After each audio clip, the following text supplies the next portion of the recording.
liikaa mustapippuria. No laitetaan etuliite pippurinen. Joo. Sitä se menee. Oho, tänne on kyllä nyt tullut aika paljon tämmösiä mustia palaneita paakkuja. Jos siihen vielä lisätään rouhea. Joo. On tää kyllä nyt sen verran pahan makusta, että pitää varmaan laittaa kalapuikkoja kuitenkin vaihtoehdoksi. Ja se on jumalauta 3 per naama tai minä vedän turpaan.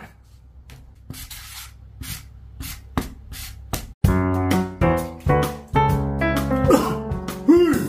Tässähän on ihan liikaa mustapippuria. No laitetaan etuliite pippurinen. Joo. Sitä se menee. Oho, tänne on